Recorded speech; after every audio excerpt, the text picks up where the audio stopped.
Hey y'all, it's Billy Hill, and today we're going to talk about Red Dead Redemption Online, and I have to be honest with you, I check in the morning, I check in the evening to see if there's any updates in the past 24 hours about Rdr2 Online because I'm dying to know what's going on. So what I have done is created a list of information that I know or have theories about, and I thought I would share it with you in this video. So first, we start out with a jailbreak. So we're going to start out breaking out of somewhere like Strawberry or Valentine, but probably a prison. And the question I have there is that it kind of kicks us off as an outlaw, which of course I was assuming I would be an outlaw in this game. But you're rewarded for being having good honor. So sometimes I wonder, am I supposed to be good or bad? But maybe I'm supposed to wonder too. Next, we have 50 levels for the user. So that means that like in GTA 5, you could rank up. And by ranking up, you get better guns, it's harder to kill you, better equipment, things like that. So the same in Rdr2 Online. Next in line is Battle Royale. I'm curious about the aiming on this. Is this something where we can free aim, or is it, I'm just curious how we're going to operate that, how difficult or easy Battle Royale is. I don't want it to be too easy, you know. Server is going to hold 32 players, so I think we're going to start out at 32, and with this big old map, they're going to find out 32 is not enough, and they may ramp that up depending on what the server can handle. The next is posses. I love crews. I had a crew on GTA 5, and I will have a posse. It'll be called the Hell Riders. I do invite you to be a member of the Hell Riders, and when I do create that, I'll create a video here and invite you in, and I would think that being in a posse would allow you to utilize what I have. So if I had a war wagon, which we'll talk about, or a hangout or a gang area or something like that, you could utilize that stuff too. The online piece will have a storyline.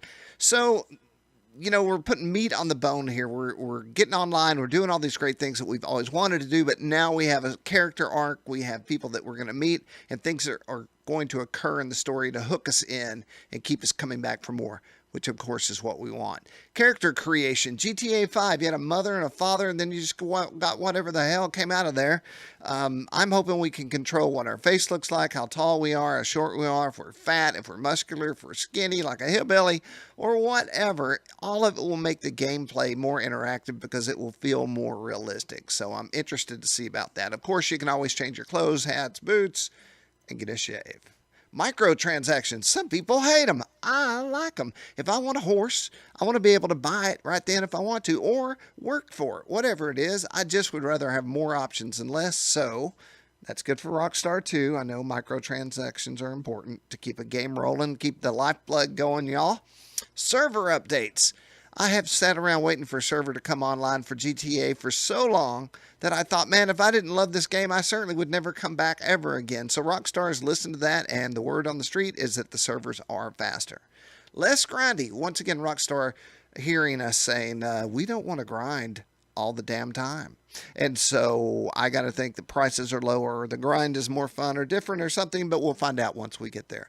Heists. Of course there's heists, but now we have cowboy heists, which make them cooler if you ask me. So I'm thinking jailbreaks, bank jobs, train robberies, things like that. Fast travel. There's theories that we're going to be using balloons for fast traveling. I think the train and the stagecoach are perfectly adequate. I like that you have to travel there to, you know, get on something and travel across somewhere and then get off and then go where you want. It's more realistic. It's more engaging for me. So I like what we have.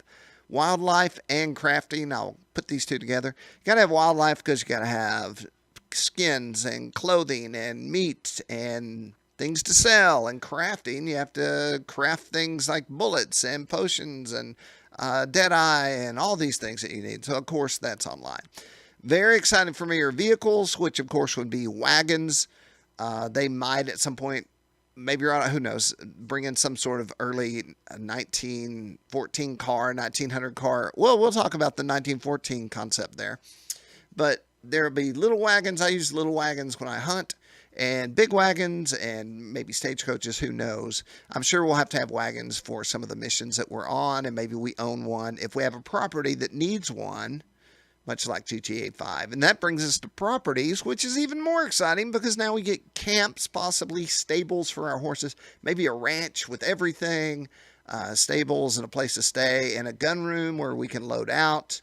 maybe a hotel room in some of the major towns so that we have a place to crash when we're in town and we need somewhere to go. And then maybe at some point we can own a saloon or something like that and work out of there. That would be awesome.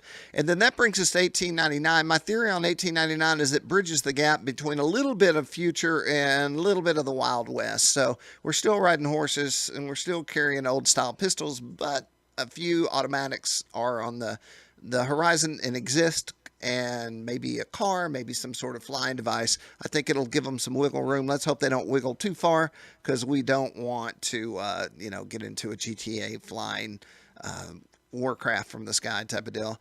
Online harmony, it's a big deal for me. The thing about online harmony is that when I was in GTA 5, I always thought, wouldn't it be cool if I could actually make a friend in the game? Somebody that could join the crew or help me with a heist or something. And occasionally you can do it, but most times people would just shoot you straight in the face and then take whatever you had. So hopefully my concept was that there would be a safe zone. So maybe a saloon is a safe zone where you can't pull a weapon. You have to go in the street if you want to have a duel or something like that. That would allow us to get to know each other and hang out. So that would be awesome. And then that brings us to one of my last things on my list: killers get bounties. And that means that if you decide that you're going to chase me and just keep killing me, your bounties are going to go up. And that allows me and all the other users to say, hey, I would like to have that money. And then they'll come after you and chase you and kill you to get the bounty, or turn you in, or whatever it is that we'll be doing.